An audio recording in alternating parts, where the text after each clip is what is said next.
से लाया हुआ मैंने आरटीआई के थ्रू एग्रीमेंट दिखाया था।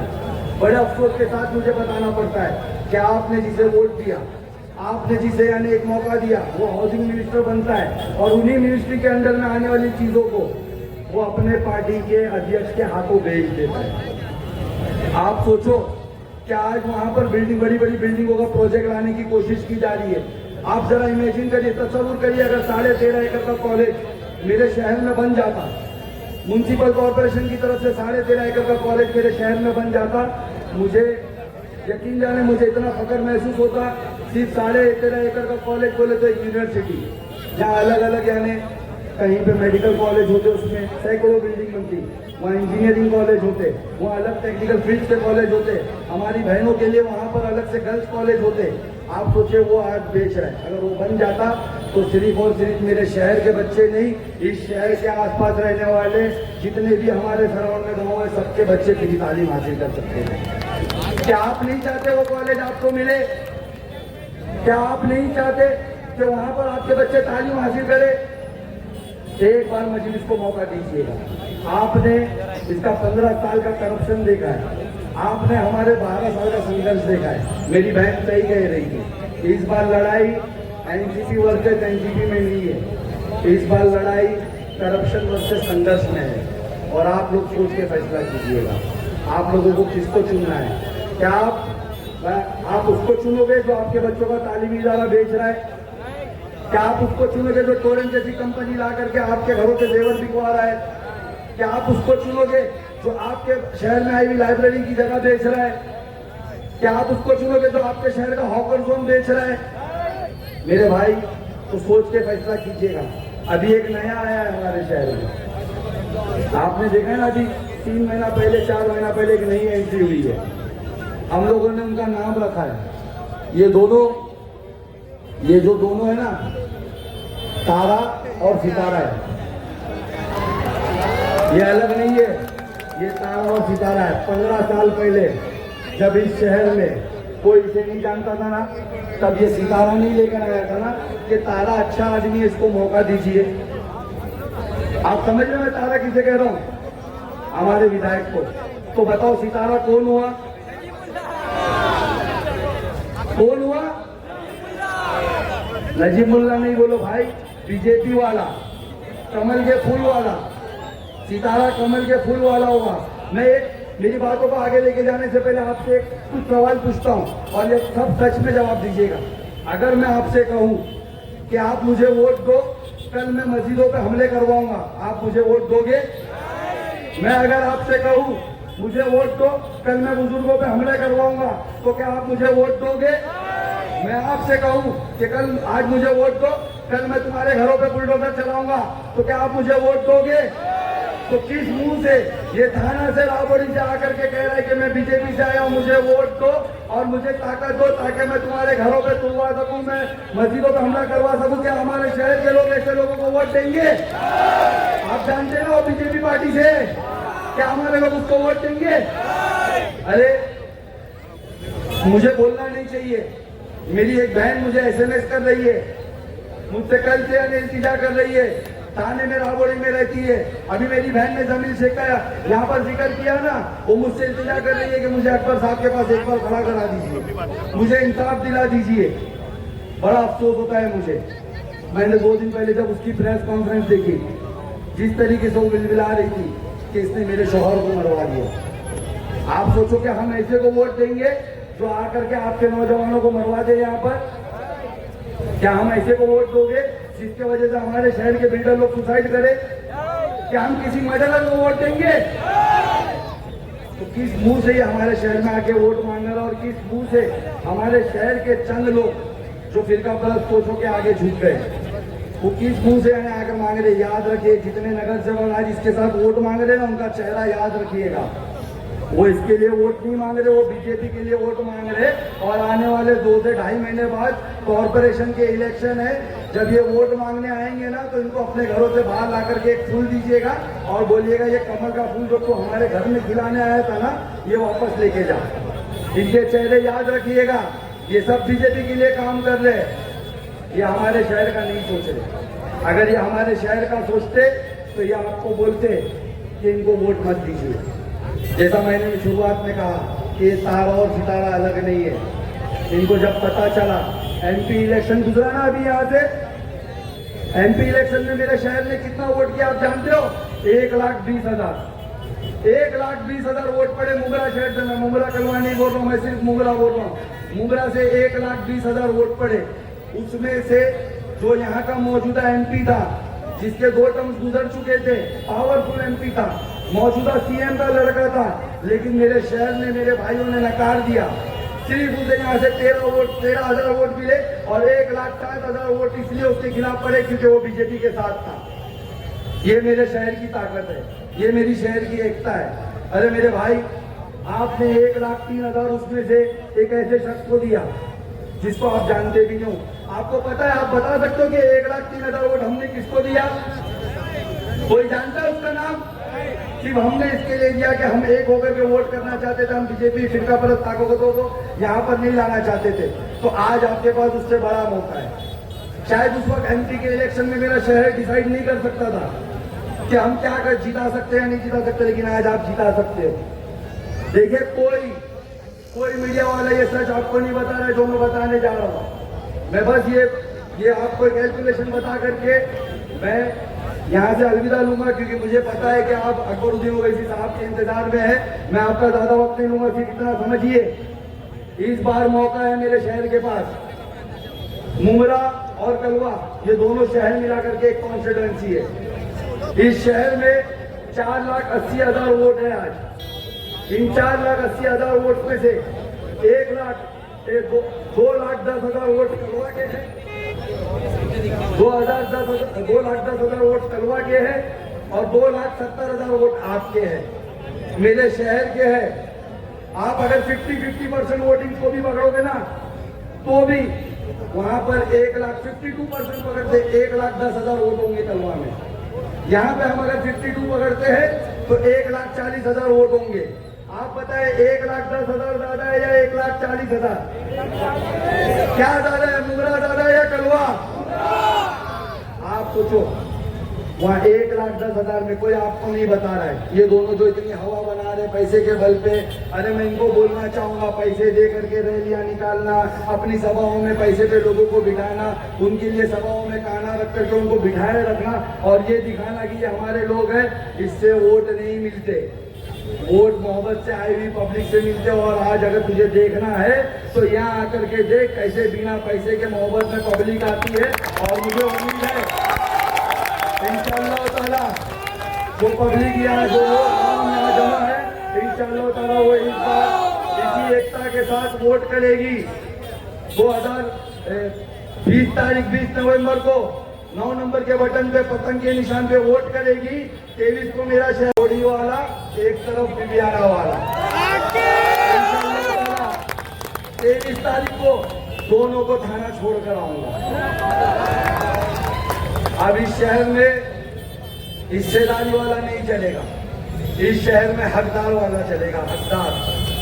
क्या मेरा हक नहीं है आपके वोटों पे? क्या मेरा हक नहीं है आपके वोटों पे? क्या मेरी जमात का वोट नहीं है आपके हक नहीं है आपके वोटों पे? मैं जो कैलकुलेशन बता रहा था पहले उस पे आते। आप सोचे, मैं सच बता रहा हूँ, आप लोग गूगल सर्च करिए। 11 उम्मीदवार है मेरे शहर में इस बार इस कॉन्स्टिट्यूएंसी में। उसमें से 8 उम्मीदवार कलवा से है। कलवा से जहाँ पर 1,10,000 वोट हो जाए, वहां पर एनसीपी शरद पवार गुट का उम्मीदवार है। वहां पर एनसीपी अजित पवार गुट का उम्मीदवार है जो बीजेपी का सहयोगी पार्टी है। वहां पर मनसे का उम्मीदवार है, वहां पर वंचित बहुजन आघाड़ी का उम्मीदवार है, वहां पर भाजपा का उम्मीदवार है, वहां पर महाराष्ट्र निर्भय पार्टी का उम्मीदवार है। और ये सब लोकल है वहां के। आप नाराज मत होइएगा, आप ये मत सोचिएगा कि साहब हमारे वहां नहीं आए, ये आपको बगलाने की कोशिश करेंगे, आपको भड़काने की कोशिश करेंगे। आप ये 20 तारीख तक की नाराजगी अपने दिलों में मत रखिएगा। अगर आप चाहते हो कि 23 को यहाँ पर अजीम और शान जलसा हो, हमारे शहर में जलसा हो और हम 2 जन को बाहर वहाँ थाना छोड़कर आए, तो 20 तारीख को सोच के फैसला करिएगा और एमआईएम को वोट दीजिएगा। 9 नंबर का मेरा बटन है, पतंग का मेरा निशान है। आपका भाई मैं ईमान वाला हूँ, मैं एक ऐसी पार्टी से बिलोंग करता हूँ जो रातों दिन आपके लिए काम करती है। आज आप देखिए अकबरुद्दीन ओवैसी साहब यहाँ पर मौजूद है ना, आपके लिए आए ना आपसे मुलाकात करने। आप लोग बोल रहे थे ना अकबर साहब चाहिए, सब लोग मुझसे यही कह रहे थे ना। आज अकबर साहब आए ना आपके पास, क्यों आए वो? आप सोचे वो आपको समझाने हैं, आपको बताने हैं, अपनी क़यादत की ताकत बताने हैं। आज सोचे हैदराबाद से, जैसा मैं कह रहा हूँ मुझे फख्र होता है जब भी मैं वो माँ बहनों को वापस पलट के जवाब देता हूँ, फख्र होता है कि हाँ मेरा कायद वो है, पूरे हिंदुस्तान में मेरा कायद वो है जो बच्चों के मुस्तकबिल के लिए तालीमी इदारे चला रहा है। बाकी पूरे हिंदुस्तान में कोई ऐसा एमएलए नहीं, कोई ऐसा नहीं नेता नहीं जो अपने जाति पैसों से बच्चों को तालीम दे रहा है। वो मेरा सदर और मेरा कायद वो अकबरुद्दीन ओवैसी साहब है। क्या आप नहीं चाहते ऐसी क़यादत इस शहर में बढ़ दे? क्या आप नहीं चाहते? इस बार 20 तारीख को बहुत सोच के फैसला करिएगा और पतंग को वोट करके कामयाब करिएगा। अल्लाह हाफिज।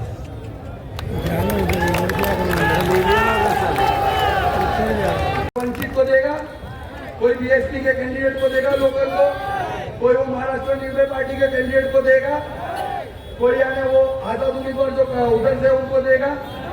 ये बच्चे बोल मजलिस, ये 1,40,000 वोट में इन दो के बीच में मुकाबला है। एक वो जो कब्रिस्तान चोरी करता है, स्लाटर हाउस चोरी करता है, रिजर्वेशन की जमीन चोरी करता है, उससे पैसा बनाता है, तोरण से पैसा बनाता है उसका। और दूसरा वो जो बेगुनाह होने के बावजूद भी हमारी नस्लों का सौदा न हो जाए इसलिए शहर बदरी काटता है और जेल चला जाता है। तो इस बार वोट डालते वक्त थोड़ा सोच के फैसला कीजिएगा। ये 1,40,000 में से अगर हम इनमें से कोई पार्टी को वोट नहीं देंगे तो हम हमारी क़यादत को इस शहर में खड़ी कर सकते, हम एमआईएम को यहाँ पर जिता सकते। अरे मेरा क्या हक नहीं आपके वोटों पे? क्या मेरी पार्टी का हक नहीं आपके वोटों पे?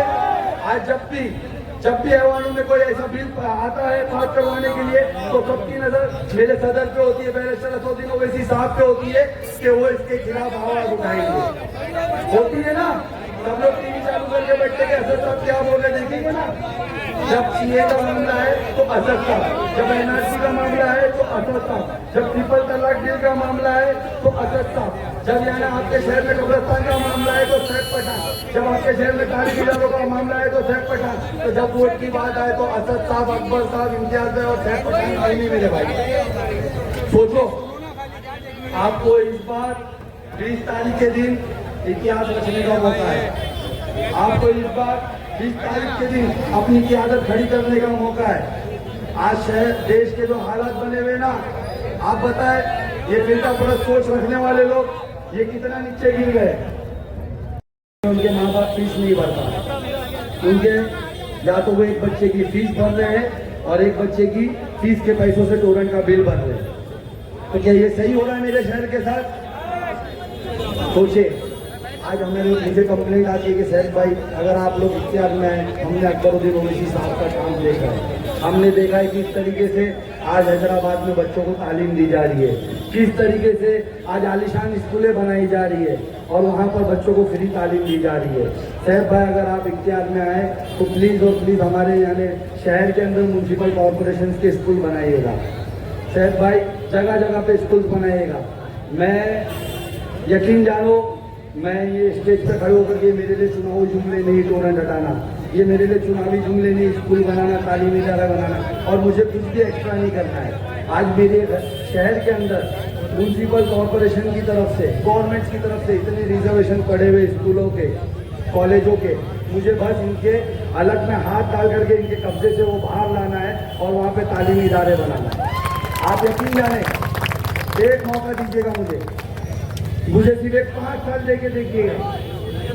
अरे अगर ये 5 सालों में आपका काम नहीं हुआ ना तो अगली बार मैं खुद ये स्टेज पे नहीं रहूँगा। मैं आपसे ये अर्जी नहीं करूँगा, मैं इसकी तरह आकर के आप लोगों से गिर गिर के आंसू बहा करके मैं आपसे आप माफ़ी नहीं मांगूंगा। जैसा आज ये फिरता है ना, आज ये घूमता फिर रहा है। अभी यहाँ पर जो सामने यहाँ से स्टेट जो 32 एकड़ है, आप सोचे आपके वोटों से 2019 में ये जीता।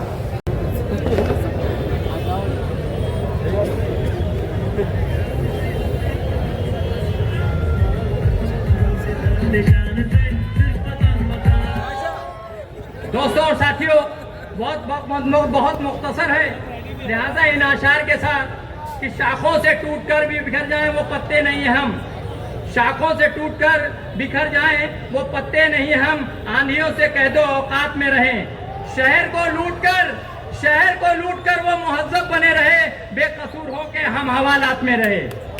तो मेरे दोस्तों और साथियों, अब मैं जनाबे फ्लोर लीडर हमारे सबकी जान मान शान जनाब अकबरुद्दीन अवैसी साहब को दावत देना चाहते हैं, वो आपके दरमियान आए और खिताब करें। जनाब अकबरुद्दीन, आपकी जोरदार तालियों के साथ, तेरा मेरा रिश्ता क्या, तेरा मेरा रिश्ता क्या।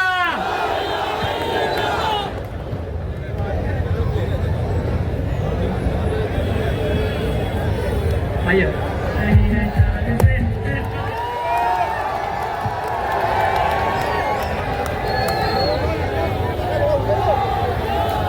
औज़ु बिल्लाहि मिनश शैतानिर रजीम, बिस्मिल्लाहिर रहमानिर रहीम।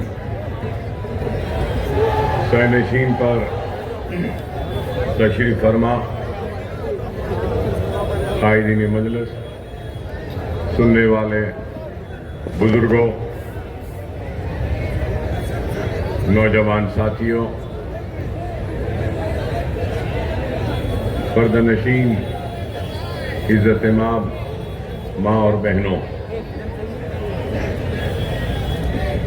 अपनी तकरीर को जारी रखने से पहले मैं अपनी जानिब से और मजलिस इत्तेहादुल मुस्लिमीन की जानिब से मोहतरमा फरहत साहिबा का, जो मुस्लिम लीग के उम्मीदवार थी, मजलिस इत्तेहादुल मुस्लिमीन के उम्मीदवार के हक़ में उनकी दस्तबरदारी पर मैं उनका शुक्रिया अदा करता हूँ।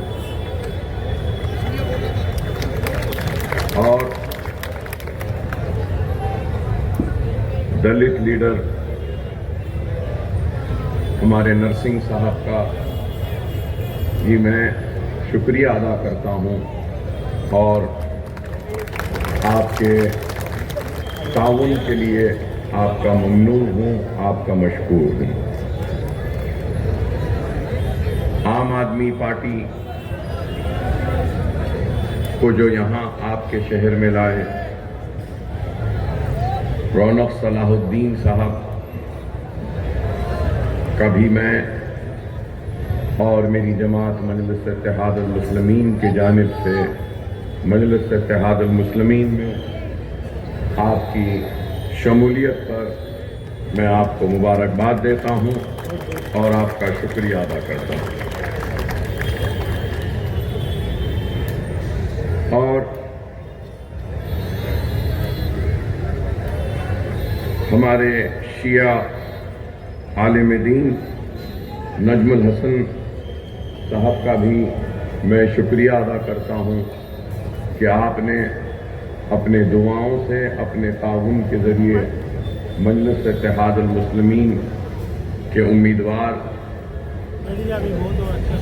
की तायीद में आज इस जलसे में शिरकत की और आप अपने शिया बरादरी के सारे लोगों में मजलिस इत्तेहादुल मुस्लिमीन की तायीद के लिए आप जो ऐलान कर रहे हैं, इसके लिए भी मैं आपका ममनून हूँ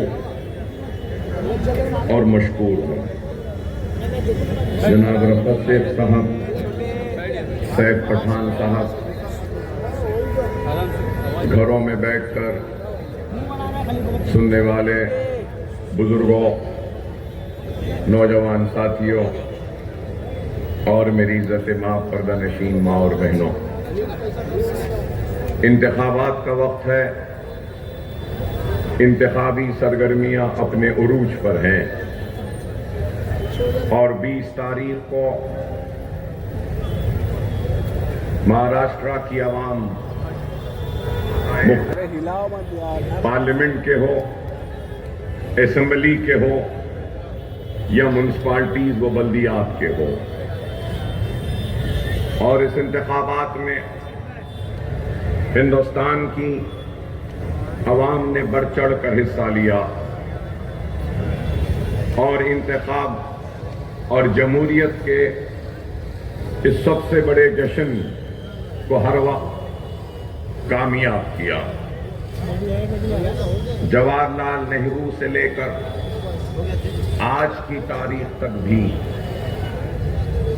हिंदुस्तान की अवाम ने और बिलखुसूस हिंदुस्तान की मजलूम और कमजोर अक़लियत मुसलमान ने हर किसी का साथ दिया, इस उम्मीद, इस तवक्को के साथ कि हमारे मसाइल पे तवज्जो होगी, हमारी हक़ तलफ़ी दूर होगी, हम पे जुल्म नहीं होगा, हमारे साथ इंसाफ होगा।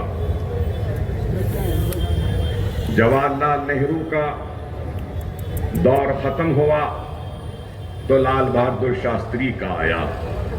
लाल बहादुर शास्त्री के बाद इंदिरा गांधी का दौर आया, तो इंदिरा गांधी के बाद मोरारजी देसाई का दौर आया, फिर इंदिरा गांधी आए, उसके बाद में फिर राजीव गांधी का दौर आया, राजीव गांधी के बाद वीपी सिंह का दौर आया, देवे गौड़ा का दौर आया, चंद्रशेखर राव आई के गुजराल, और फिर उसके बाद में नरसिम्हा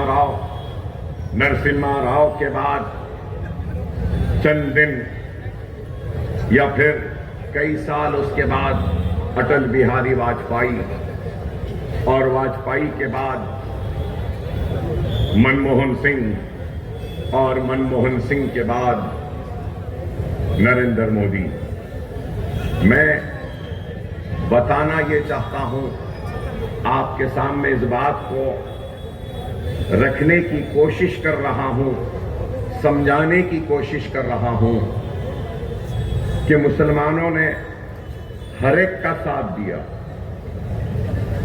नेहरू का साथ दिया, इंदिरा का साथ दिया, राजीव का साथ दिया, और नरसिम्हा राव।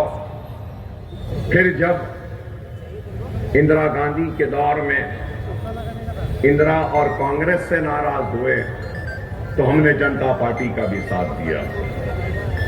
तो सवाल ये पैदा होता है कि सबसे पिछड़ा हुआ, सबसे कमजोर, सबसे पीछे हिंदुस्तान की आजादी से लेकर अगर आज तक कोई है तो वह हिंदुस्तान की सबसे बड़ी अक़लियत मुसलमान है।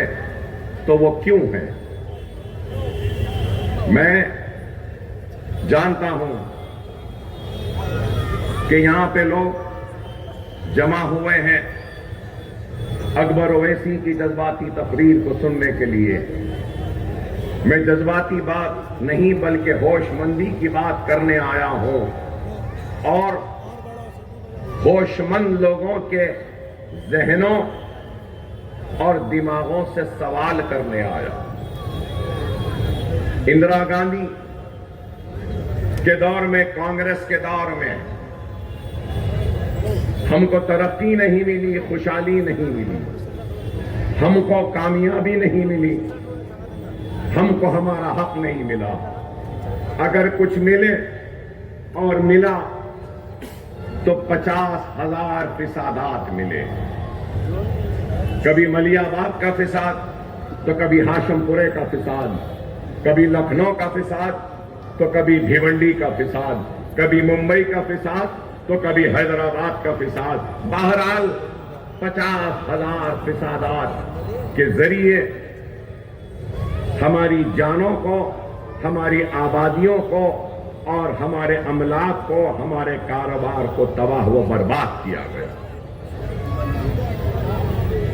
और फिर जब कभी भी गुस्सा आता, नाराजगी बढ़ती, तो सबसे पहला काम हो जाता तो हर फिसाद के बाद इंक्वायरी कमीशन, और इंक्वायरी कमीशन बैठ जाती, रिपोर्ट देती, और रिपोर्ट के बाद कोई कार्रवाई नहीं होती।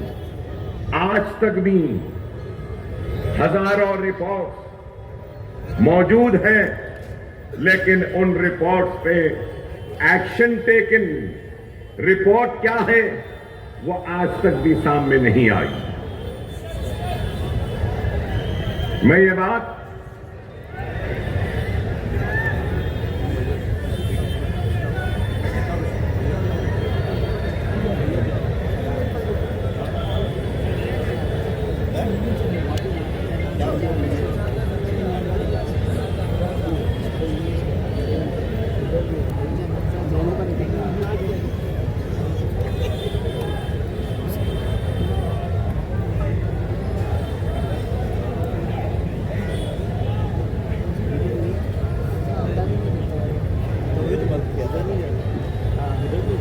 अल्लाह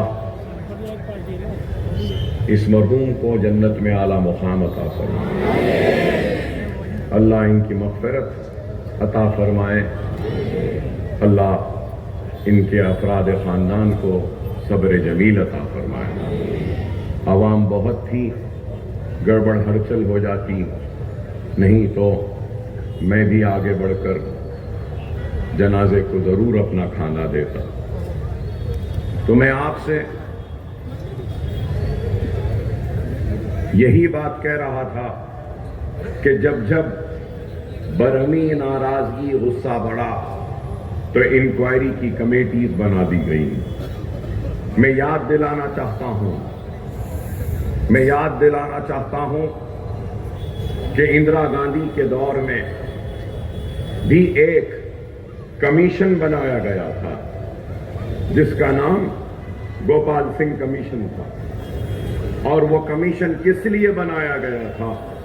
वो कमीशन मुसलमानों की पसमानदगी, मुसलमानों के पिछड़ेपन को देखने के लिए बनाया गया था। तो उस कमेटी ने भी अपनी रिपोर्ट दी और रिपोर्ट में यही कहा कि पिछड़ा हुआ, सबसे कमजोर अगर इस मुल्क में कोई है तो वो हिंदुस्तान की सबसे बड़ी अक़लियत मुसलमान है, और उनके साथ अगर कोई पिछड़ा हुआ है तो वो दलित है। ये रिपोर्ट गोपाल सिंह की आई। उसके बाद में क्या हुआ? क्या कोई एक्शन टेकन हुआ? कई कमीशंस बने। महाराष्ट्र में भी कमीशन बना था, स्टेट गवर्नमेंट की जानिब से भी रहमान साहब की महमूद रहमान कमेटी बनी थी। क्या हुआ? फिर उसके बाद आपको याद होगा कि सच्चर कमेटी भी बनी, और सच्चर कमेटी के बाद भी आज क्या है? आज आपको और हमको इस बात पे गौर और फिक्र करना है। हम हमारे गुस्सों को ठंडे करने के लिए कमीशंस बनाए जाते हैं, हमारी नाराजगी को दूर करने के लिए ऐलानात किए जाते हैं, हथेली में जन्नत दिखाई जाती है, लेकिन हकीकत में हमारा हाल आज सबसे बदतर हो चुका। हम सबसे पीछे, सबसे पिछड़े हुए हो गए। और अगर आज मैं यहां खड़े होकर मुसलमान की पसमानदगी की बात करता हूं, दलित की पसमानदगी की बात करता हूं, या मराठा समाज को अपनी ताईद का ऐलान करता हूं रिजर्वेशन के लिए, तो लोगों को बुरा दिखता है कि ये भड़काऊ बात कर रहे हैं। हक मांगना भड़काना नहीं है, जुल्म के खिलाफ आवाज उठाना भड़काऊ नहीं है। इस मुल्क में, इस मुल्क की तरक्की, इस मुल्क की खुशहाली, इस मुल्क की नेकनामी मैं अपना हिस्सा मांग रहा हूं, तो क्या यह भड़काऊ है? क्या यह गुनाह है? हिंदुस्तान की सियासत में हर एक की अपनी आवाज है, हर एक की अपनी आवाज है। जिस रियासत से मैं आता हूं, तेलंगाना, वहां पर रेड्डी है, राव है, रेड्डियों की आवाज है।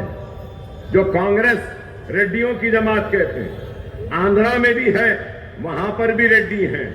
अब आंध्रा में जो जमात बरसर इख्तिदार आई आंध्र प्रदेश में, वो कापू और कम्माओं ने मिलकर अपनी पार्टी बनाकर इख्तिदार में आए। तेलुगु देशम कम्माओं की और एक पार्टी कापुओं की। कर्नाटक में लिंगायत की अपनी ताकत। और अगर हम वंचित समाज की बात करें तो उनकी बहुजन समाज पार्टी है, दूसरी है। अगर हम यादवों की बात करें तो उनके लीडर मुलायम सिंह यादव थे। अब अखिलेश यादव अपने आप को कहते हैं लालू प्रसाद थे, तो ये यादवों की। और अगर आप मुझे इजाजत दें तो मैं बोलूंगा आपको कि हर किसी की अपनी अपनी आवाज है, हर एक की आवाज है।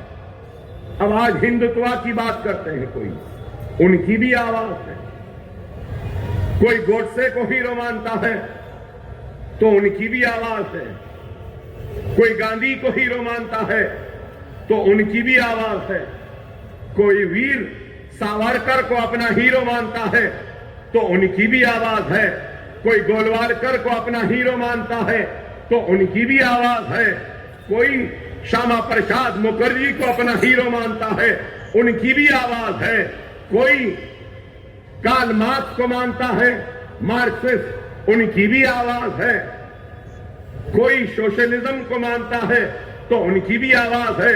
कोई कैपिटलिज्म को मानता है, उनकी भी आवाज है। अब यहां पर आपके महाराष्ट्र के इंतखाबात में देखिए कि बाल ठाकरे की तस्वीर लगाकर 2 लोग जा रहे हैं तो वो भी आवाज है। और फिर एनसीपी है तो उनके भी 2-2 टुकड़े हैं। और फिर सब मिलके कहते हैं एक ही बात कि क्या जरूरत है मजलिस की। तो मैं सवाल करूंगा, हर एक को हक है। 2-2 गुट हो गए शिवसेना के, उनको हक है। शरद पवार के 2-2 गुट हो गए, उनको हक है। सावरकर को मानने वालों को हक है, गोलवालकर को मानने वालों को हक है, मालविया को मानने वालों को हक है। अगर हक नहीं है तो सिर्फ मजलिस को नहीं है। किसी की आइडियोलॉजी सोशलिस्ट, किसी की आइडियोलॉजी बहुजन समाज, किसी की आइडियोलॉजी सोच फिक्र अगर होती है तो वीर सावरकर की, किसी की आइडियोलॉजी गोलवालकर की, किसी की आइडियोलॉजी श्यामा प्रसाद मुखर्जी की, किसी की आइडियोलॉजी बाबा साहब अंबेडकर की। तो आपके जहनों में और यहां बैठे लोगों में सवाल होगा कि सबकी आइडियोलॉजी है तो अकबरुद्दीन ओवैसी मजलिस इत्तेहाद अल मुस्लिमीन, आपकी आइडियोलॉजी, आपका हीरो कौन है? तो मैं फख्र से कह रहा हूं, किसी से डरे बगैर कह रहा हूं, मेरा हीरो मोहम्मद मुस्तफा सल्लल्लाहु अलैहि वसल्लम। मेरी आइडियोलॉजी सुन्नत रसूल अल्लाह, मेरा पैगाम वही पैगाम जो मेरे आका मोहम्मद मुस्तफा सल्लल्लाहु अलैहि वसल्लम ने दिया था कि रास्ते में कांटे बिछाने वालों को भी माफ किया। तो मेरे आका ने कहा कि तुम्हारे घर के बाजू पड़ोसी जो रहता है, अगर वो गैर मुस्लिम है या कोई भी हो, अगर वो भूखा है तो पहले उसको खाना खिलाओ, बाद में तुम खाना खिलाओ। मेरी आइडियोलॉजी क्या? हर एक का एहतराम करो, हर एक का ख्याल करो, हर एक को मोहब्बत से अपने करीब लाओ। मेरे आका मोहम्मद मुस्तफा सल्लल्लाहु अलैहि वसल्लम ने इस्लाम का पैगाम तलवार की नोक से नहीं, बल्कि अपने अखलाक, अपनी सुन्नत और अपने नरम दिली से दुनिया को जीता और इस्लाम को कबूल करने के लिए लोगों को राजी किया। फाते मक्का हुए, फाते मक्का हुए तो सर झुका था, आंखें नीची थी। लोगों ने पूछा, या रसूल अल्लाह, हम फाते हैं, फिर आपकी गर्दन झुकी क्यों, नजर नीचे क्यों? तो मेरे हीरो, मेरे आका मोहम्मद मुस्तफा सल्लल्लाहु अलैहि वसल्लम इरशाद फरमाते हैं कि मैं उन लोगों को शर्मिंदा नहीं करना चाहता जिन्होंने मेरे रास्ते में कांटे बिछाए थे, इसलिए मैं अपनी गर्दन को झुकाया हुआ हूं और नजरों को नीचे किया। नमाज ईद को गए मेरे आका, मेरे हीरो मोहम्मद मुस्तफा सल्लल्लाहु अलैहि वसल्लम ईदगाह के पास देखते हैं कि एक बच्चा रो रहा है, तो मेरे हीरो, मेरे आका फौरन रुक जाते हैं, पूछते हैं, बताए मासूम, तू ईदगाह को क्यों नहीं आ रहा है? तो वो मासूम कहता है कि मैं यतीम हूं, ऐ मोहम्मद रसूल अल्लाह, मेरा कोई नहीं मुझे नहलाने धुलाने तैयार करने वाला, इसलिए ऐसा बैठा हूं। तो ईदगाह से घर जाते हैं और हजरत बीवी फातिमा से कहते हैं कि फातिमा, हसन हुसैन के कपड़े हैं तो पहना दो। हजरत फातिमा रज़ियल्लाहु ताला अन्हा नहलाते हैं, धुलाते हैं, खुशबू लगाते हैं और नए कपड़े पहनाते हैं। तो अपनी आदत की तरह रसूल अल्लाह की आदत थी, जब भी ईदगाह को जाते तो एक तरफ इमाम हसन तो दूसरी तरफ इमाम हुसैन। तो रसूल अल्लाह ने इमाम हसन को ले लिया इधर, हुसैन को ले लिया और यतीम को अपने खाने में डालकर नमाज के लिए ईदगाह के लिए रवाना हुए। ये मेरे हीरो हैं,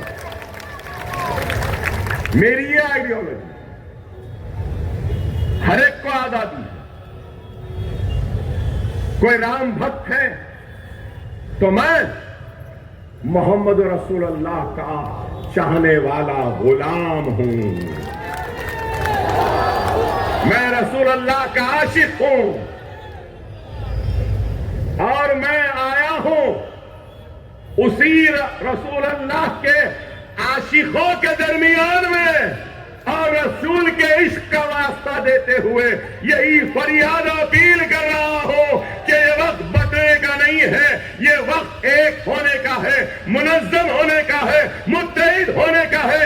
एक मरकज पर आ जाओ, एक मरकज सियासी पर जमा हो जाओ। खुदा की कसम, हमसे मुकाबला तो छोड़ो, कोई हम पे उंगली भी नहीं उठाएगा, बशर्त ये कि हम मुनज़्ज़म हो जाए, मुत्तहिद हो जाए और अपने हीरो, अपने आका मोहम्मद मुस्तफा सल्लल्लाहु अलैहि वसल्लम के बताए हुए रास्ते पर चले।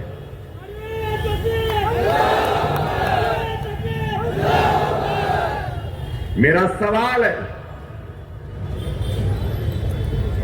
जब सबकी आवाज है तो मेरी आवाज क्यों नहीं? मैं क्या चाहता हूं? मैं मतलब अकबरुद्दीन ओवैसी और हिंदुस्तान के मुसलमान क्या चाहते हैं? वही चाहते हैं जो इस मुल्क का हर गरीब चाहता है, इत्मीनान की नींद, सुबह बेदार होने पर नौकरी,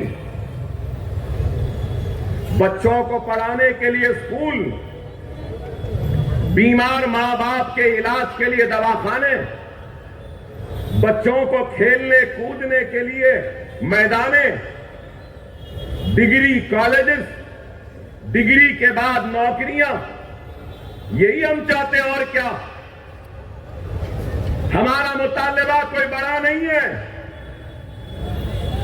न जिए जब तक जिंदा है, न जीने के लिए 2 वक्त की रोटी दस्तयाब है।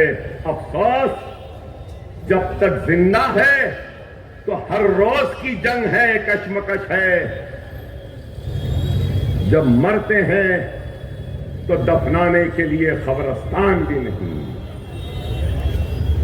अगर मैं आज इन छोटी छोटी चीजों की जरूरत के लिए और जमहूरियत में हिस्सेदारी मांगता हूं और जमहूरियत में इंतखाबात के जरिए अपने हक को हासिल करना चाहता हूं तो लोग हमको बुरा कहते हैं, हमको भड़काऊ कहते हैं। अरे मैं पूछना चाहता हूं, मैं जानना चाहता हूं, और मेरा सवाल का अगर जवाब है तो दो। मेरा सवाल यही है, क्या मेरा इंतखाब लड़ना जमहूरियत को मजबूत करना है या नहीं?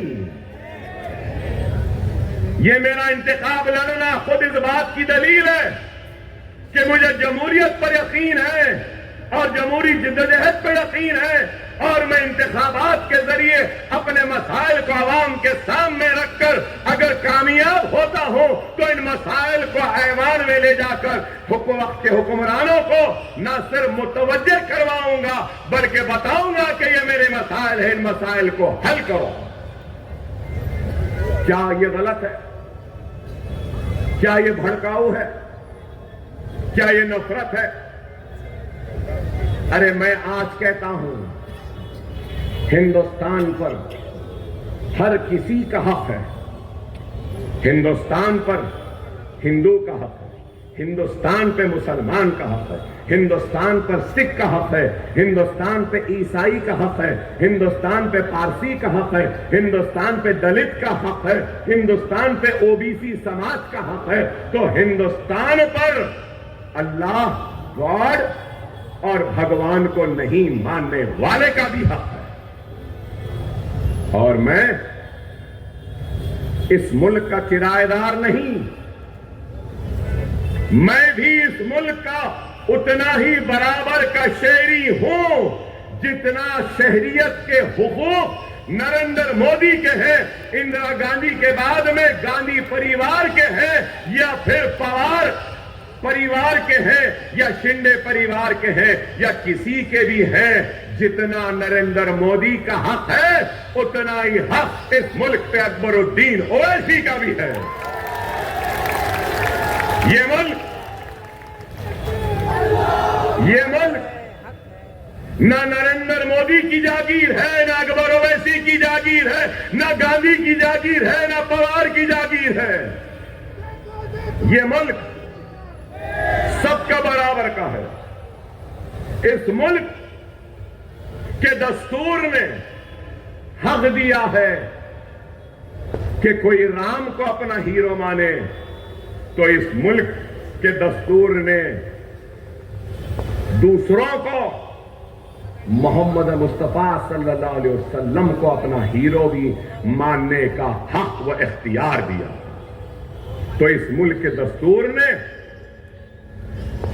सिखों को गुरु नानक को अपना हीरो मानने का हक व इख्तियार दिया। ये मुल्क अगर कोई समझ रहा है कि सिर्फ उनका है तो गलत है। मैंने पहले भी कहा था, फिर कहता हूं, ये मुल्क मेरा था, मेरा है, मेरा रहेगा। ये मुल्क पर माथे पे तिलक लगाने वाले का भी उतना ही हक है जितना सर पे टोपी पहनने वाले और चेहरे पे दाढ़ी पालने वाले का है। डरने या घबराने की जरूरत नहीं है। जो डरेंगे, खाइफ हो जाएंगे, तो याद रखो दुनिया उसी को डराती है जो डरता है, लेकिन दुनिया उसी से डरती है जो पलटकर डराने में निकल जाता है। हम डरने वालों के खौफ नहीं है। हमको भी बताना है कि हम इस मुल्क के बराबर के शहरी हैं। हमको हमारा हक मिलना चाहिए और हमारी हक की लड़ाई हम जमहूरी अंदाज में लड़ेंगे। आज लोग कहते हैं या जहनों में सवाल होगा कि मजलिस आई तो क्या करेगी। मजलिस आई तो मैं बताऊंगा क्या कर सकते हैं। अगर आपके पास ताकत है, नेक दिल लोग हैं, बेबाक क़यादत है, जानिसार लीडर हैं, और अल्लाह से डरने वाली क़यादत है और इत्तेहाद है तो हम बहुत कुछ हासिल कर सकते हैं। तेलंगाना कब बना? तेलंगाना बनकर 10 साल हुए। पहले आंध्र प्रदेश था। तो जब आंध्र प्रदेश था, मैं पहली मर्तबा एमएलए बना, पहली मर्तबा, तो उस वक्त आंध्र प्रदेश तेलंगाना नहीं बना था। तो उस वक्त माइनॉरिटीज का बजट नहीं था। मैं लड़ने के बाद माइनॉरिटीज का बजट 26 करोड़ हुआ। 26। मेरे खुशी का ठिकाना नहीं था। मेरे खुशी का ठिकाना नहीं था कि 26 करोड़ का बजट हुआ आंध्र प्रदेश में। और आज आपको बताऊं, आंध्रा टूट गया, तेलंगाना अलग बन गया। हमारी सियासी जिद्दोजहद, लड़ाई का नतीजा देखो कि तेलंगाना से आंध्रा निकल गया, लेकिन आंध्रा में माइनॉरिटीज का बजट 4000 करोड़, तेलंगाना में माइनॉरिटीज का बजट 3000 करोड़। अगर दोनों को ले लेंगे तो 7000 करोड़ का माइनॉरिटीज का बजट है तेलंगाना और आंध्रा में। तेलंगाना और आंध्रा में, तेलंगाना जिस रियासत से मैं आया हूं, यहां पे माइनॉरिटीज और मुसलमान कितने मालूम आपको? 50 लाख। कितने? 50 लाख। क्या आपको मालूम महाराष्ट्र में कितने मुसलमान हैं? 1,44,00,000। कितने? 1,44,00,000। 1,44,00,000 का बजट जब मैं 10 साल पहले आया था तो उस वक्त 100 चिल्लर था। 10 साल बाद आया तो अल्हम्दुलिल्लाह 100 बढ़ते गया। अब 900 चिल्लर कुछ बजट है आपका। ये बजट एलोकेशन है। बजट एलोकेशन है, बजट स्पेंड नहीं है।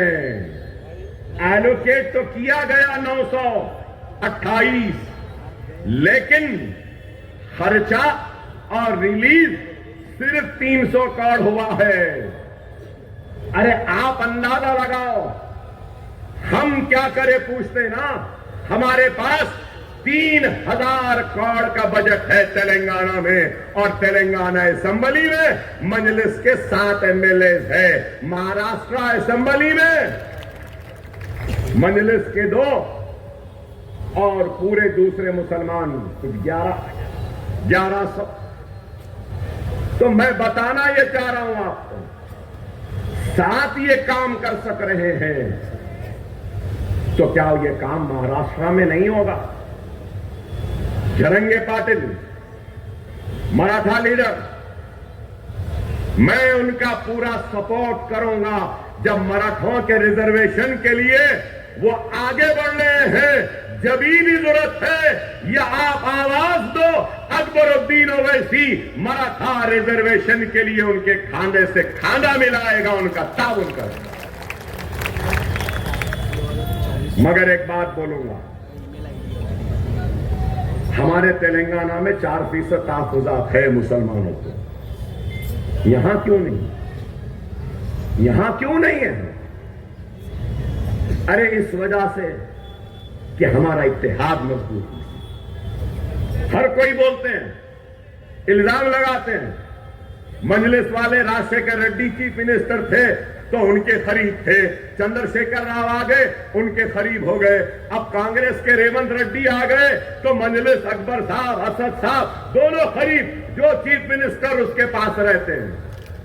माफ करना मेरे भाई, जो चीफ मिनिस्टर है हम उसके पास नहीं रहते, जो भी चीफ मिनिस्टर रहता है उसको हमारी जरूरत है। अगर वो हमारे करीब नहीं तो फिर राज करना मुश्किल हो जाता। हमारी जरूरत है वो नहीं, उनकी जरूरत हम है। ये ताकत है, ये इत्तेहाद की ताकत है। और मैं आगे बढ़ूं, मैंने अभी अपनी बहन को बोलते हुए सुना, शायद प्रधान को भी बोलते हुए सुना कि स्कूल नहीं, कॉलेजेस नहीं।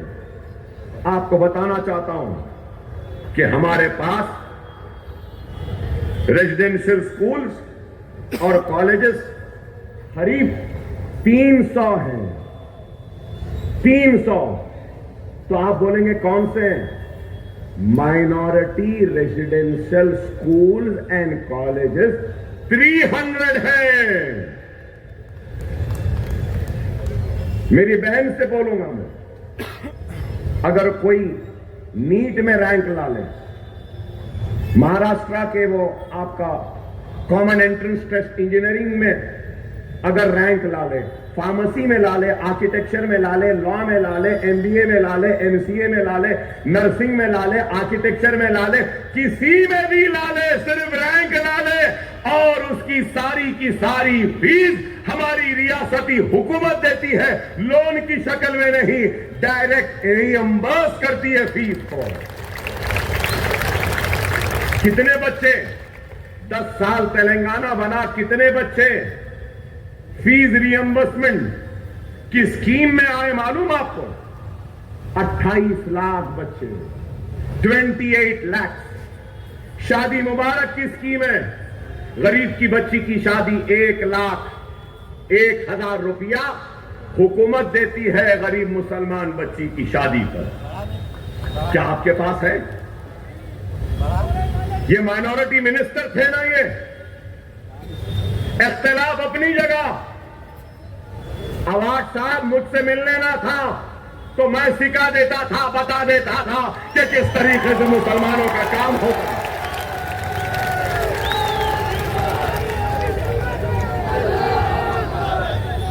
हमारे पास पोस्ट मैट्रिक स्कॉलरशिप के लिए बहन, हमारे पास 420 करोड़ एलोकेटेड हैं, आपके पास 120 करोड़।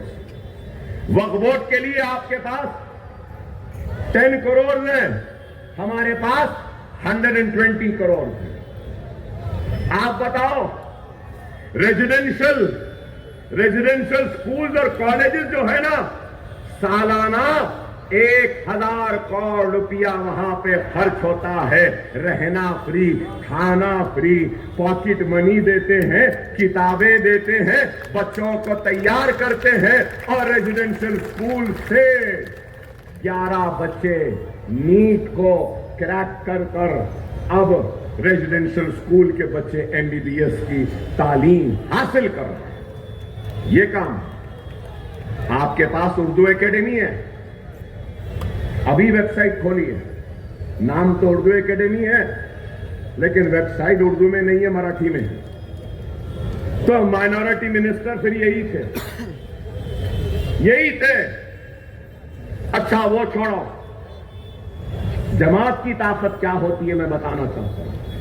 हमारे असेंबली में तेलंगाना के साबिक चीफ मिनिस्टर चंद्रशेखर राव ने उठकर कहा, जबरदस्त तकरीर करे, उठकर मैं असेंबली में था, बोले कि अचलिकास मतलब मनादिर के पुजारियों, अचलिकास परेशान है, अचलिकास को कुछ भी नहीं है, अचलिकास पुजारियों के पास कोई भी सोच नहीं है, परेशान है, इतने मनादिर है, एंडोमेंट में 40 मिनट तकरीर करे।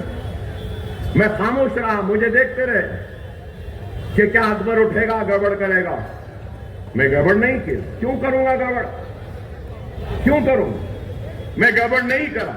मैंने उठकर हाथ उठाया, कहा मैं बोलना है तो लीजिए अकबर साहब। मैंने कहा बेशक एक एक जुमला जो चीफ मिनिस्टर साहब ने कहा सही है, बेचारा पुजारी परेशान है, अचलिका परेशान है, बच्चों को पढ़ा नहीं सकता, गुर्बत का शिकार है, कोई उसकी मदद नहीं कर सकता, हिंदुस्तान सेक्युलर है, अचलिकास को भी देना है, अचलिकास के साथ साथ मसाजिद के इमाम और मौजूदों को भी देना चाहिए।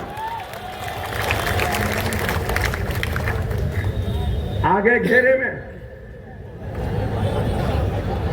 अब बोल कुछ नहीं सकते थे और मैं फिर अपनी तकरीर जारी रखते हुए बोला, मुझे मालूम है कि मेरा चीफ मिनिस्टर सेक्युलर है, मुझे मालूम है कि मेरा चीफ मिनिस्टर हिंदू मुसलमान को दो आंख बोलता है, मुझे मालूम है कि मेरा चीफ मिनिस्टर मुसलमानों का हमदर्द है, मुझे मालूम है कि मेरा चीफ मिनिस्टर हिंदुओं का भी हमदर्द है, और ये गंगा जमुनी हिंदू मुस्लिम भाई भाई कहने वाला चीफ मिनिस्टर मुसलमानों के साथ इंसाफ नहीं करेगा, क्योंकि ये चीफ मिनिस्टर चंद्रशेखर राव की हुकूमत है, मोदी की नहीं है। फौरन खुश हो गए, उठे, बोले, अकबर साहब से ही बोले, हिंदू मुस्लिम दो आंखें मेरे, मैं सबका हूं। अकबर साहब की बात की मैं तारीफ करता हूं। अचल इकास के साथ इमाम और मौजनों को भी 5-5 हजार हर महीना हुकूमत देगी। हुआ ना? क्या यह बड़ा काम नहीं? उर्दू मीडियम के बच्चे महाराष्ट्र में ज्यादा हैं, मगर उर्दू तेलंगाना की दूसरी सरकारी जबान है। क्या यहां है? Collector office, police office, chief ministers, ministers, हर जगह पे उर्दू में दरखास्त लेके चले जाओ, ट्रांसलेट करने वाला मुतरजिम रहता है, ट्रांसलेट करता है, उर्दू दरखास्तें कबूल की जाती हैं। यहां ग्रुप 1 होता है, ग्रुप 1 का exam, group 2, group 3, recruitment board. मैं पूछना चाहता हूं, क्या उर्दू में इम्तिहान होता है? होता है? नहीं होता। अरे हमारे पास छोटे से लेके बड़ा इम्तिहान भी उर्दू में होता है। तो ये काम कैसे हुआ? अरे जज्बा होना, नीयत होनी चाहिए काम करने की। ये काम हमने किया। खुदारा कब तक ये कहते रहोगे? देखो कि वो क्या कह रहे हैं। योगी कह रहे हैं कि बटोगे तो कटोगे। किससे कह रहे हैं? मीडिया वालों ने कभी पूछा? आइंदा मिस्टर योगी आए तो मीडिया वालों से मैं रिक्वेस्ट करूंगा कि जरूर उनसे पूछना, कौन बट रहे हैं, कौन बांट रहा है, कौन कट रहे हैं, कौन काट रहा है। अरे आप बताओ। आज नरेंद्र मोदी कहते हैं एक है तो सेफ है। खैर, वो सारे समाज से कह रहे हैं, ओबीसी से, वो बैकवर्ड क्लास से, सबसे कह रहे हैं, तो उनके ऊपर कोई भी इलेक्शन कोड की खिलाफ वर्जी नहीं है। ठीक है भाई, अच्छी बात बोले, एक है तो सेफ है। मैं कह रहा हूं, बरेलवी है, देवबंदी है, शिया है, मैमन है, खोजा है, जमाते इस्लामी के हो या अहले हदीसी हो या तबलीगी हो, कोई भी हो, एक हो तो सेफ हो। जब वो कह रहे तो कुछ नहीं, मैं कहा तो अब चलाएंगे मीडिया। अरे हमारा तो ये हाल है कि घड़ी उठा के देख ली तो न्यूज बन गई। गलत है क्या बताओ? वो कई समाजों के नाम लिए ना, तो मैं भी लिया हूं। गलत क्या किया हूं? एक रहेंगे तो बेशक, लेकिन सवाल ये है, ये मुल्क का सबसे बड़ा मसला क्या है? ये मुल्क का सबसे बड़ा मसला बेरोजगारी है। मुल्क का सबसे बड़ा मसला महंगाई का है। मुल्क का सबसे बड़ा मसला किसानों की खुदकशी है। मुल्क का सबसे बड़ा मसला इकोनॉमी को अच्छा करना है। मुल्क का सबसे बड़ा मसला रुपये की गिरती हुई कदर है। मुल्क का सबसे बड़ा मसला कि कई भगोड़े ये मुल्क से पैसा लेके भाग रहे हैं। ये मुल्क का सबसे बड़ा मसला लाइफ के नाम पे जो लूटा जा रहा है गरीबों को, ये मसला है। मुल्क का सबसे बड़ा मसला बीमारों के इलाज का है। मुल्क का सबसे बड़ा मसला नौजवानों के तालीम का है। मुल्क का सबसे बड़ा मसला अगर कुछ है तो ये है। लेकिन मेरे भाई, क्या ये लोग बेरोजगारी की बात करते हैं? क्या महंगाई की बात करते हैं? क्या बच्चों को तालीम की बात करते हैं? नहीं करते। बात करते हैं तो क्या? सिर्फ यही, लव जिहाद, घर वापसी, रामजादे हरामजादे, जेएसआर का slogan mob lynching, beef ban beef lynching, triple तलाक, मुसलमानों के मसाजिदों बुलडोजर लो चले जाओ, सीएए एनआरसी, मुसलमान पुलिस कस्टडी में हथकड़ियों में है और बाहर से लोग आके गोलियां मार देते हैं और ये एनकाउंटर करते हैं। अतीक और उसके भाई को मार दिया एनकाउंटर में, लेकिन फिर उसके बाद क्या? Waqf act, common civil code, vote जिहाद। अरे आप बताओ, क्या मुल्क का मसला बीफ बैन है? 20,000 किसानों ने जान ले ली, उसकी फिक्र नहीं। हिजाब के नाम पे बच्ची कॉलेज को जा रही है तो उसको तालीम से महरूम करते हैं।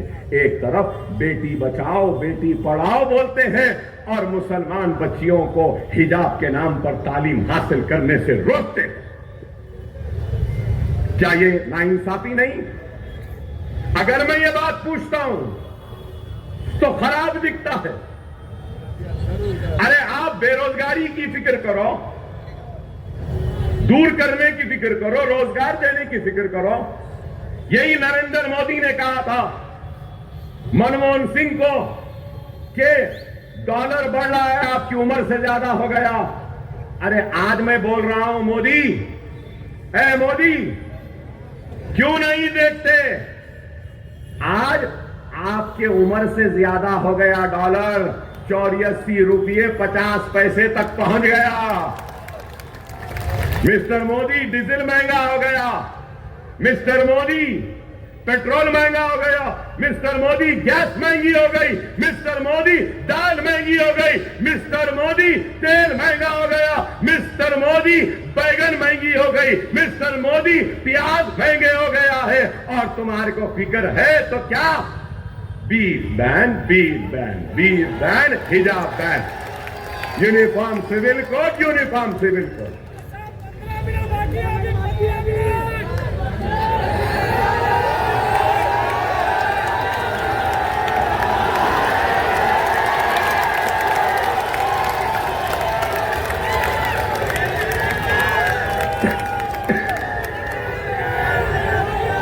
देखिए, मैं एक मिनट, एक बात समझो।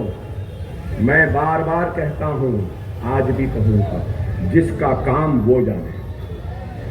अगर एक डॉक्टर है तो बीमार की बीमारी को दूर करने का इल्म उसके पास है। इंजीनियर है तो इमारत को खड़े करने का तालीम उसके पास है। वकील है तो कसूरवार को, बेकसूर को कानूनी लड़ाई के जरिए इंसाफ दिलाना उसकी इल्म है, उसकी तालीम है। सियासतदान सियासत जानता है। आलिम दीन दीन का काम करता है। सहाफी सहाफत का काम। तो हर एक का अपना अपना काम है। अगर मैं बोलूंगा नहीं, डॉक्टर का काम मैं करूंगा, मेरा काम डॉक्टर कर ले, तो वो मरीज भी मर जाता, हम भी मर जाता। सही है या गलत? तो मैं आपसे कह रहा हूं, इस वक्त बीजेपी से मराठा समाज नाराज, राजस्थान में राजपूत नाराज, हरियाणा में जाट नाराज, गुजरात में क्षत्रिय नाराज, हिंदुस्तान का सारा दलित बीजेपी से नाराज। तो अकबरुद्दीन ओवैसी कोई ऐसी हिमाकत नहीं करेगा जिसके जरिए नाराज लोगों को फिर से उनके करीब करूं। ऐसी सियासत मैं नहीं करूंगा, वक्त आएगा तो करेंगे। समझो मेरी बात को, इशारे को समझो। अगर मैं अपनी कौम को मुत्तहिद नहीं कर सकता, लेकिन यह जरूर है कि मेरे नाम, मेरे चेहरे और मेरे यूं देखने से गैर मुत्तहिद हो सकता है, लेकिन मैं आज उनको मुत्तहिद करने नहीं, तुमको मुत्तहिद करने आया हूं।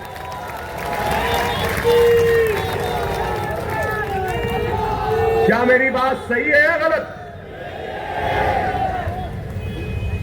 मैं अपने कौम के हाथों का खिलौना बनने तैयार हूं, मगर मैं मेरी कौम के दुश्मनों का हथियार नहीं बनूंगा,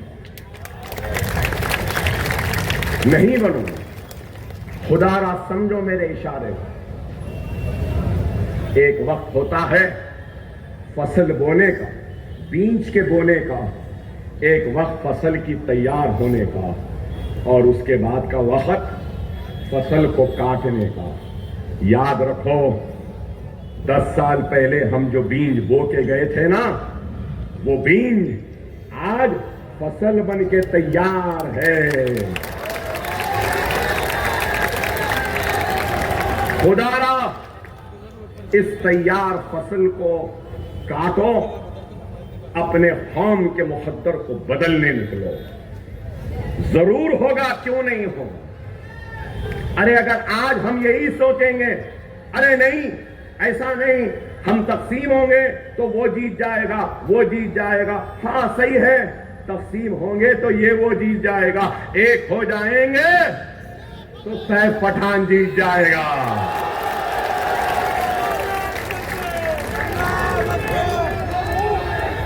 अरे डाल के तो देखो ना, डाल के तो देखो ना।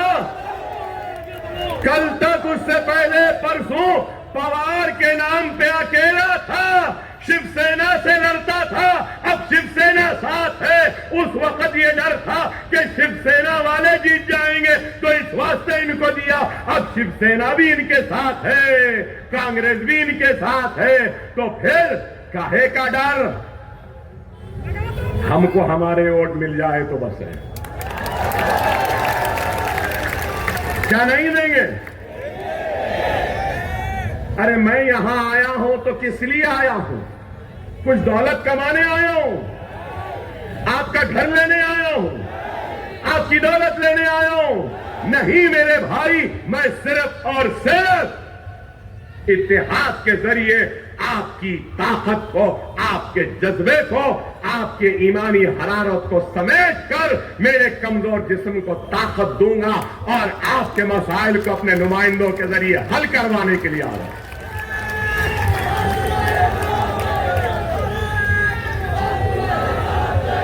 मेरे मुमरा के भाइयों, मैं बीमार आदमी हूं, मेरे पेट में अंतड़ियां बहुत कम है, मेरे गुर्दे खराब, मेरा स्प्लीन, मेरे ब्लैडर, एक गोली लेकर अभी भी घूमता हूं। यहां है, खाना नहीं खा सकता, पानी पर, जूस पर जिंदा रहता हूं, दिन में एक दिन खाता हूं। डॉक्टरों ने कहा कि अकबर ओवैसी तुम वोल्केनो पे हो, तुम मर जाओगे, मगर मैं ये कहता हूं, मेरा कर्ब, मेरी तकलीफ, मेरी भूख, मेरी प्यास, मेरी मुसीबत से बढ़कर मेरी कौम की तड़प है, उनकी भूख है, उनकी प्यास है, इसलिए आया। खुदारा अपने एक एक वोट के जरिए इस वोट का इस्तेमाल करो। मैं मदारी हूं क्या? मैं मस्खरा हूं क्या? मैं तमाशाई नहीं हूं मेरे भाई। मैं अपनी कौम का दर्द लेकर आया हूं, उनकी तकलीफ को लेकर आया हूं, उस कौम की पिछड़ेपन को लेकर आया हूं, नाइंसाफी को लेकर आया हूं। अगर तुमसे नहीं मांगा तो किससे मांगू, मैं पूछना चाहता हूं। तुमसे नहीं तो किससे मांगू? खुदारा समझो, समझो, हर एक की अपनी आइडियोलॉजी है ना। शिवसेना वीर सावरकर को मानती है, बीजेपी हिंदुत्व और श्यामा प्रसाद मुखर्जी और गोलवालकर को मानती है, कांग्रेस गांधी, हर एक की आइडियोलॉजी है। लेकिन क्या यह इलेक्शन आइडियोलॉजी पे हो रहा है? तो मेरा सवाल है, क्या उद्धव ठाकरे गोलवालकर, सावरकर, श्यामा प्रसाद मुखर्जी का सबक गांधियों को पढ़ाने में कामयाब हो गए, या गांधियां अपना सेक्युलरिज्म का सबक इनको पढ़ाने में कामयाब हो गए? क्या यह गलत है? उद्धव ठाकरे ने असेंबली में कहा बाबरी मस्जिद को शहीद करने में हम भी थे। क्या यह गलत है कि बाल ठाकरे ने कहा हाथ नहीं मेरा पैर था? क्या यह गलत है 1992 और 93 के फिसादात में इज्जतों को, इस्मतों को लूटने वाले कोई और नहीं शिव सैनिक थे? क्या है या नहीं? क्या बोलने की भी हिम्मत नहीं रही आप में? क्या ये लोग नहीं थे? क्या श्री कृष्णा कमेटी ने नहीं कहा कि इज्जतों को लूटने वाले ये लोग थे, किस्मतों को लूटने वाले ये लोग थे, बस्तियों को जलाने वाले ये लोग थे? तो सवाल ये पैदा होता है कि मराठा और महाराष्ट्र का मुसलमान रहजनों को अपना रहबर कैसे समझने लगा, लुटेरों को, डाकुओं को अपना हमदर्द कैसे समझने लगा, हमारी इज्जतों को लूटने वाले जालिमों को मोहसिन समझने लगा। उस वक्त का जालिम, उस वक्त का रहजन, उस वक्त का जानी, उस वक्त का जालिम आज का मोहसिन, आज का हमदर्द नहीं हो सकता। समझो इस बात को, समझो इस बात को। वो मुसलमान जिसके सीने में दूसरे मुसलमान के दुख तकलीफ का एहसास नहीं, वो मेरी उम्मत में से नहीं, रसूलुल्लाह ने कहा। वो लुटी हुई इस्मत और आबरू वाली मेरी बहन चीख कर कह रही है, ऐ मुमरा वालों, मुझ पे जुल्म व सितम करने वालों को तुम साथ नहीं देना। क्या दोगे? बिलकिस बानू को रेप करने वालों को रिहा करने वाले कौन? समझो, खुदारा समझो, अपनी आवाज, अपनी ताकत, अपना इत्तेहाद, अपनी जमात, अपना नुमाइंदा, तभी अपने मसाइल हल हो सकते हैं। खुदारा समझो, खुदारा समझो। और अभी 2-3 मिनट हैं, अगर आपकी मंजूरी है, अगर आपकी मंजूरी है तो मैं एक बात कहना चाहता हूं आपसे।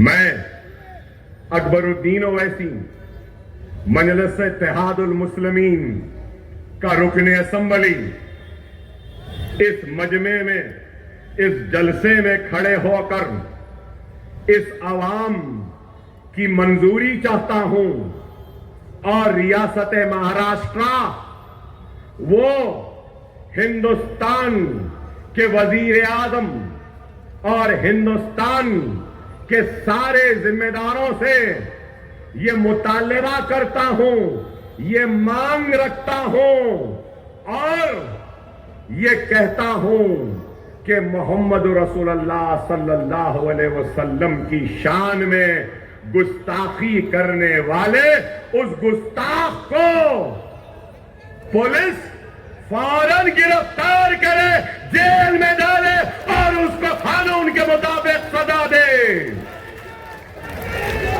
क्या ये मेरा मुतालबा आपको कबूल है? कबूल है? कबूल है? तो जोरदार नारा लगाओ। नारा तकबीर, नारा तकबीर, नारा तकबीर। Hindustan, Hindustan, Bharat, Bharat, India, India. आपका इत्तेहाद जिंदाबाद। कुर्बान जाऊं इस मोहब्बत पे, इस इत्तेहाद को। सदके जाऊं इस जज्बे ईमानी पर। खुदारा मेरे प्यारे भाइयों, 20 तारीख के दिन मजलिस का निशान क्या है? क्या है? 23 तारीख के दिन या 20 के बाद फिर अकबर ओवैसी को बुलाना है? बुलाना है? मुझे आना है? तो आपको जिताना है। जिता दो, आऊंगा। जिता दो, आऊंगा। आपके बीच में रह के जोरदार जश्न मनाएंगे ना, और फिजाओं में तकबीर के नारों को गुंजाएंगे, और मुमरा में मोहम्मद मुस्तफ़ा सल्लल्लाहु अलैहि वसल्लम की मोहब्बत को बांटेंगे। मैं सिर्फ आपसे कहूंगा कि वक्त और हालात की नज़ाकत को समझो, मुनज़्ज़म हो जाओ, मुत्तहिद रहो। हम रहे या ना रहे, जमात रहेगी। इत्तेहाद को कायम रखो। अगर हम मर जाएंगे तब भी जमात कायम रहेगी। खुदारा मुनज़्ज़म रहो, मुत्तहिद रहो। और मैं अल्लाह की बारगाह में हाथ उठाकर दुआ करता हूं कि ऐ अल्लाह, तू मेरे मुल्क हिंदुस्तान की हिफाजत फरमा। ऐ अल्लाह, वो लोग जो मजहब के नाम पे नफरतें हिंदू मुस्लिम को डरा रहे हैं और बांट रहे हैं, मौला तुम उनको उनके अज़ाइम में नाकाम कर दे, उनके मंसूबों में नाकाम कर दे। ऐ अल्लाह, तो हमारे मुल्क हिंदुस्तान की सरहदों की हिफाजत फरमा। ऐ अल्लाह, ऐ अल्लाह, हिंदुस्तान की बेरोजगारी को दूर कर फरमा। ऐ अल्लाह, हिंदुस्तान के जो लोग बेघर हैं उनको घर दिलवा दे। ऐ अल्लाह, हिंदुस्तानियां जो परेशान है महंगाई से, इस महंगाई को कम कर दे। ऐ अल्लाह, इस महफिल में जितने हमारे भाई शरीक हैं, मौला इनकी मुसीबतों में गैब से मदद फरमा। ऐ अल्लाह, इनकी परेशानियों को दूर फरमा। हमारे घरों में बच्चियां बैठी हैं, इनके शादियां करवा दो। हमारे बच्चे बेरोजगार हैं, इनको रोजगार दिला दे। ऐ अल्लाह, ऐ अल्लाह, एक आखिरी टिमटिमाता हुआ दिया है मंजलिस, मौला इस दिए को बुझने से बचा ले। ऐ अल्लाह, ऐ अल्लाह, तो इस आवाम के दिलों में मंजलिस की मोहब्बत को डाल दे और मंजलिस के उम्मीदवारों को कामयाब कर। ऐ अल्लाह, रसूलुल्लाह की शान में गुस्ताखी करने वालों से मुकाबला करने की हमको ताकत दे, हमको क़ुव्वत दे। वाखिर दावाना अल्हम्दुलिल्लाहि रब्बिल आलमीन।